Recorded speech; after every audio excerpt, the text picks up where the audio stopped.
안녕하십니까? 삶의 지혜와 영적인 성찰을 나누는 시간입니다. 잠시 시간을 내어 이 이야기에 귀 기울여 주시는 여러분 모두에게 하나님의 크신 은총이 함께하기를 기도합니다.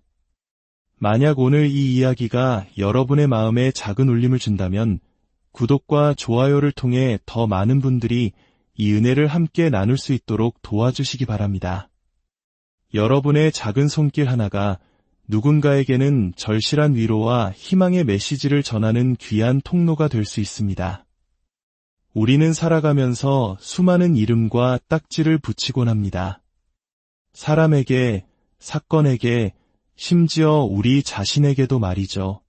그것이 때로는 편리함을 주기도 하지만 때로는 우리의 가능성을 스스로 가두는 족쇄가 되기도 합니다. 그리스도 안에서 본질은 눈에 보이는 외적인 모습이나 우리가 쉽게 판단하고 이해할 수 있는 것들에 있지 않습니다. 우리는 이해에 한계가 있기 때문에 무언가를 규정하고 분류하려는, 즉 딱지를 붙이려는 경향이 있습니다. 오늘 우리는 스스로에게 한 가지 질문을 던져보아야 합니다. 올 한 해 혹은 당신의 인생의 이 시점을 무엇으로 기억하시겠습니까? 당신이 땅에 묻어버린 것들로 기억하시겠습니까? 아니면 그 자리에서 새롭게 태어난 것들로 기억하시겠습니까? 약 5년 전 저는 제 설교 사역에서 큰 전환점을 맞이한 적이 있습니다. 당시 저는 사람들에게 깊은 인상을 남길 만한 지적으로 화려하고 멋진 설교를 하는 것에 집착하고 있었습니다.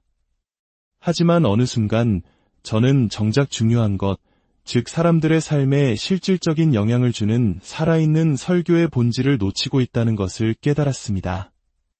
하나님께서 주시는 여러 번의 확신과 마음의 울림을 통해 저는 머리가 아닌 가슴으로 설교해야 한다는 것을, 성령의 흐름에 저를 온전히 맡겨야 한다는 것을 절감했습니다. 저는 지식에 의존하는 설교자가 아니라 성령께서 이끄시는 대로 순종하는 설교자가 되기를 간절히 원했습니다. 물론 이것이 아무런 생각 없이 강단에 서겠다는 의미는 결코 아닙니다. 마치 학창시절 첫날 아무 준비 없이 벌거벗은 채로 교실에 들어서는 것처럼 오늘 무슨 말씀을 나눌까요? 혹시 좋은 성경 구절 있으신 분? 하고 묻는 식의 무책임한 태도를 말하는 것이 아닙니다. 제가 말하는 흐름에 맡긴다는 것은 하나님의 산에서 그분과 깊이 교제하며 그분의 음성을 듣고 그 말씀에 온전히 동의하는 것을 의미합니다.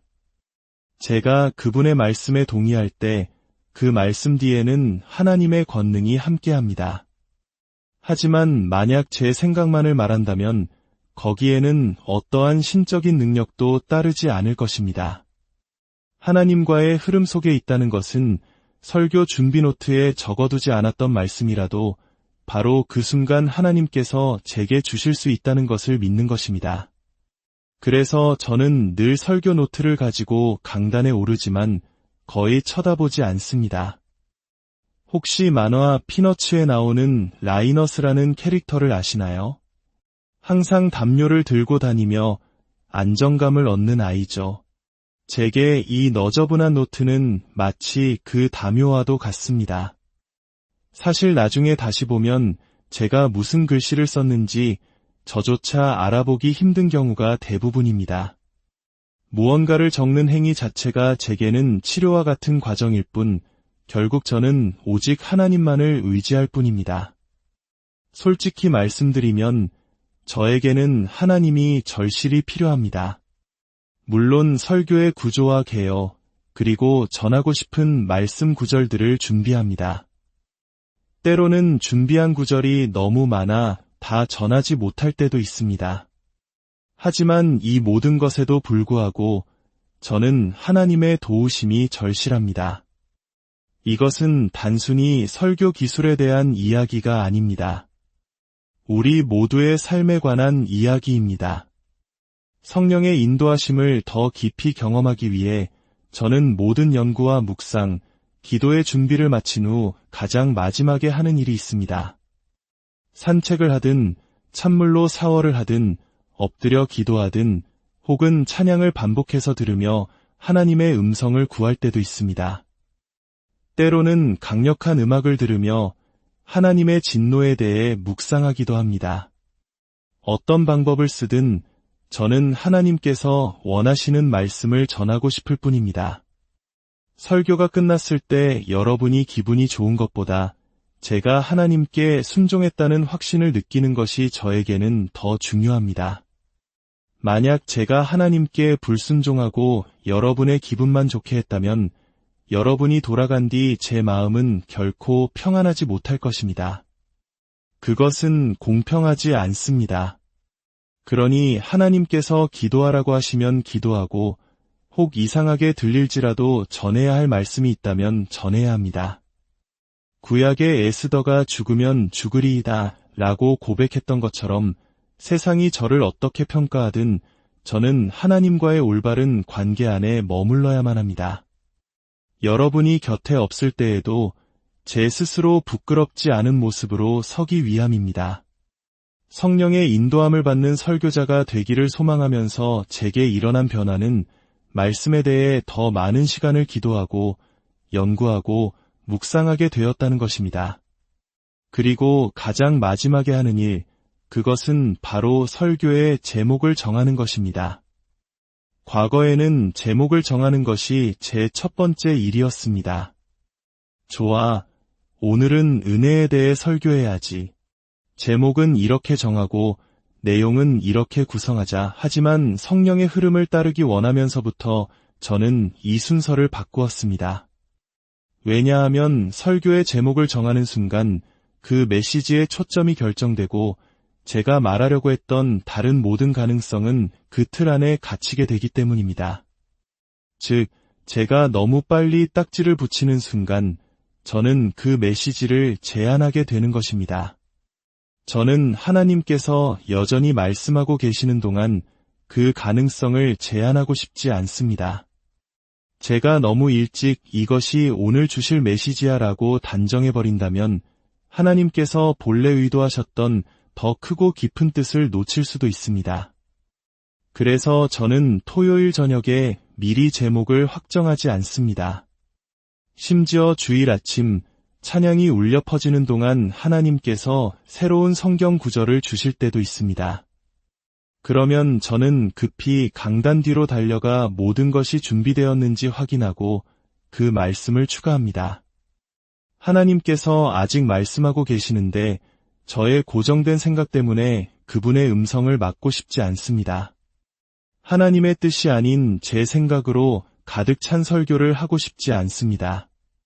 하나님은 제가 앉아서 연구할 때 아는 것 이상의 것을 보여주기 원하시고 회중에게 말씀을 읽어주는 동안에도 새로운 깨달음을 주기 원하십니다. 제 노트에 미처 담지 못했던 누군가의 영혼에 꼭 필요한 말씀을 바로 그 순간에 전하기 원하실 수도 있습니다.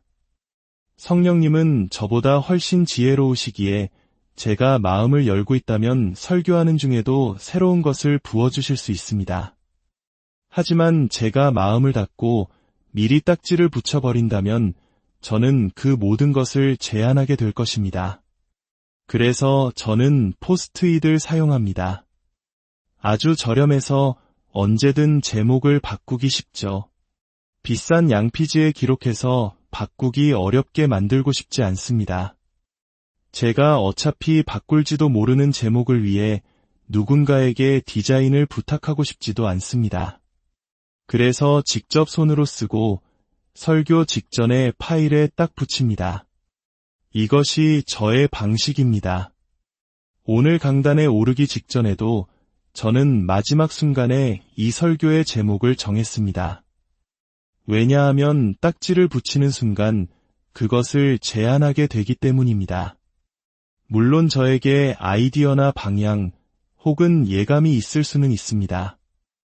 하지만 하나님께서 전하라고 하실 때까지는 그것이 무엇인지 온전히 알 수 없습니다. 오늘 설교의 제목은 바로 이것입니다.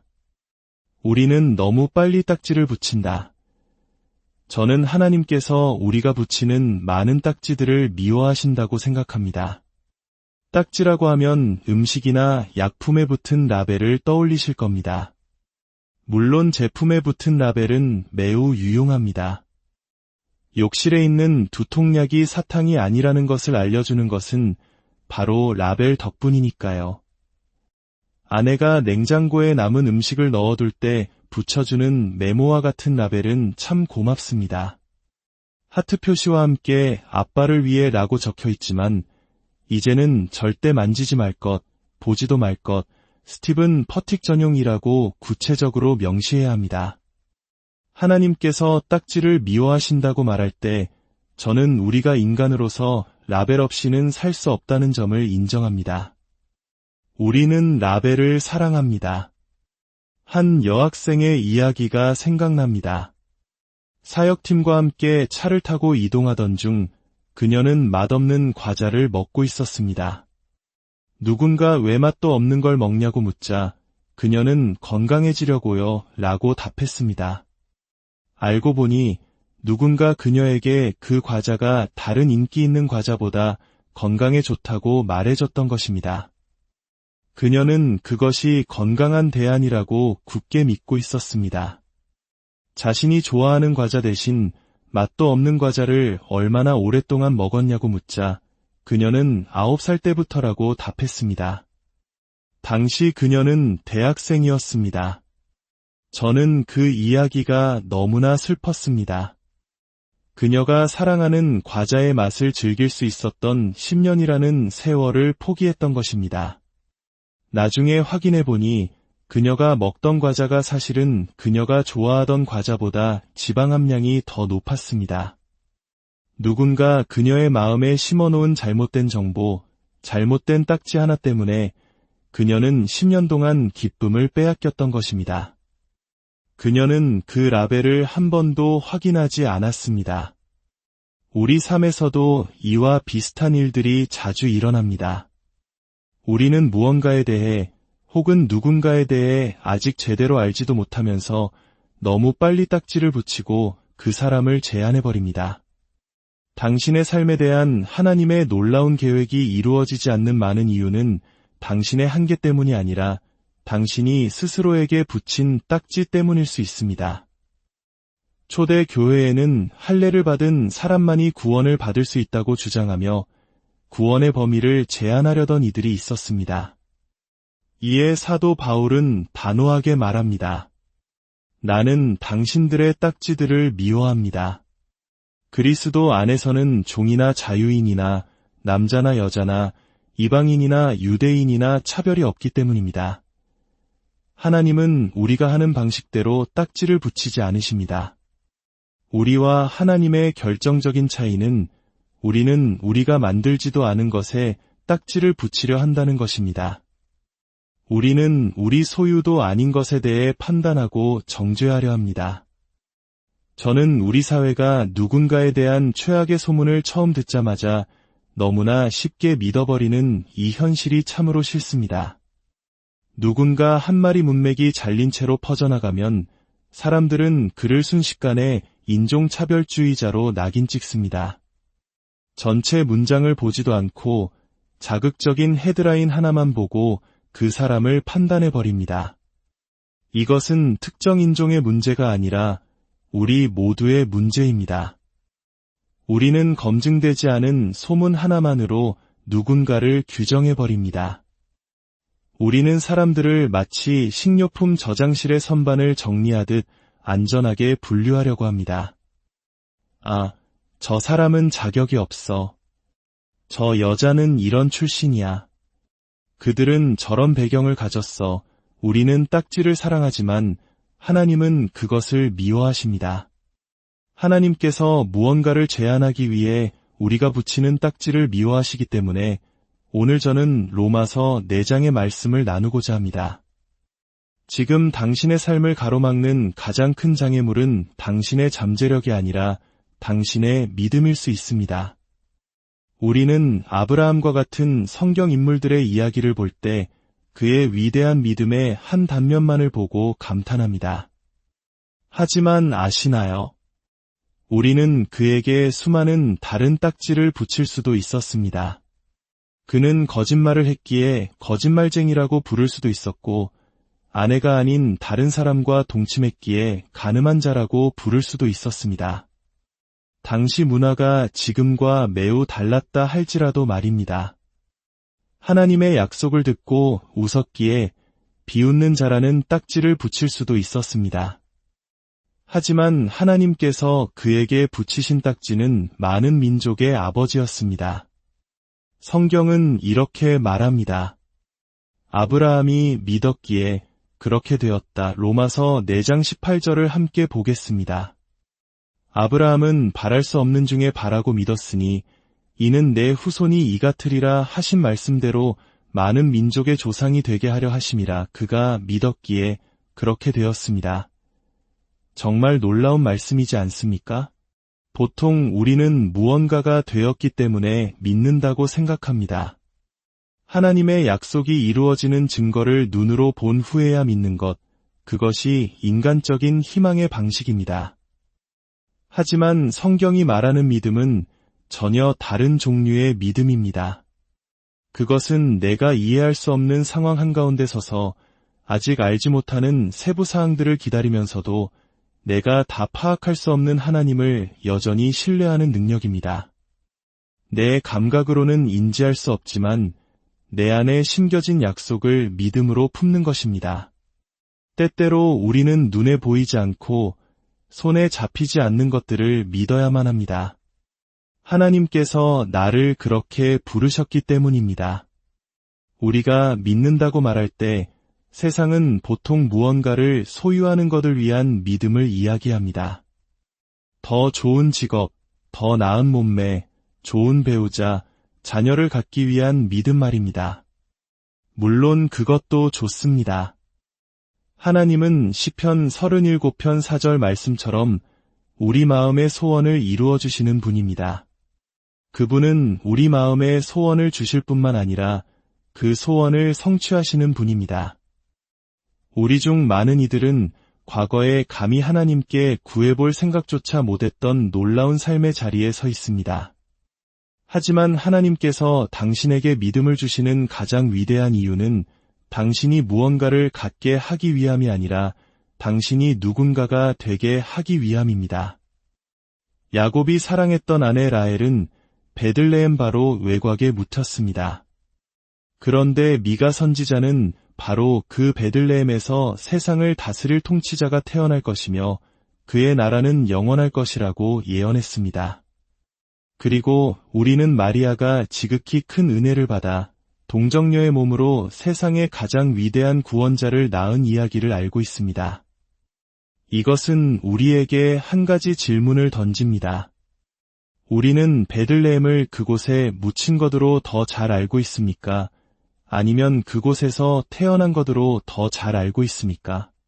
이제 이 질문을 당신의 베들레헴에 던져보고 싶습니다. 우리는 오 작은 마을 베들레헴 하고 노래하며 그곳을 평화롭고 아름다운 장소로만 생각하지만 사실 베들레헴은 예수님이 태어나기에 최악의 장소와 시간이었습니다. 우리는 하나님의 일이 이루어지려면 모든 것이 완벽해야 한다고 생각하지만 하나님은 종종 최악의 순간에 최고의 기회를 주십니다. 요셉과 마리아는 단지 로마 황제의 인구 조사 명령 때문에 어쩔 수 없이 베들레헴에 갔을 뿐입니다. 그들이 고향으로 돌아가 행정적인 업무를 처리하는 그 혼란스러운 와중에 예수님께서 오셨습니다. 그래서 우리는 다시 묻게 됩니다. 우리는 우리의 삶을 우리가 묻어버린 것으로 이름 붙일 것인가? 아니면 새롭게 태어난 것으로 이름 붙일 것인가? 만약 제가 설교 초반에 베들레헴이 어떤 곳이죠? 라고 물었다면 아마 아무도 라헬이 죽은 곳이요 라고 대답하지 않았을 것입니다. 하지만 야곱에게 베들레헴은 바로 그런 곳이었습니다. 그는 베들레헴으로 가는 길에 사랑하는 아내를 묻어야 했습니다. 그리고 아들의 이름을 바꾸었습니다. 라헬은 죽어가며 아들의 이름을 베노니, 즉 내 슬픔의 아들이라고 불렀습니다. 하지만 야곱은 그 아이의 이름을 베냐민으로 바꾸었습니다. 베냐민은 내 오른손의 아들이라는 뜻입니다. 오른손은 축복과 권위의 손입니다.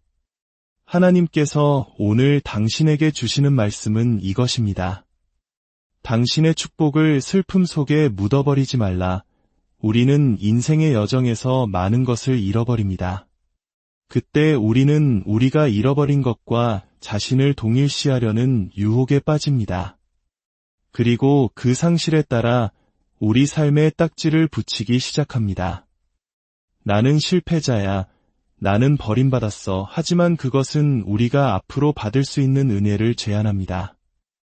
그러나 만약 당신이 이 시점에서 당신의 삶을 예수의 이름으로 부르기로 결정한다면 어떨까요? 예수는 바로 그 베들레헴에서 태어나셨습니다. 라헬이 묻힌 바로 그 장소에서 말입니다. 다윗 왕도 바로 그 작은 베들레헴 출신입니다. 작은 돌멩이 하나로 거대한 거인을 쓰러뜨렸던 소년 말입니다. 그렇기에 미가 선지자는 너 베들레헴아, 너에게서 세상의 구원이 나올 것이다 라고 예언했던 것입니다. 세상의 구원은 작고 불가능해 보이는 장소에서 나왔습니다. 당신의 현실은 당신의 삶을 베노니 슬픔의 아들이라고 이름 붙이려 할지 모릅니다.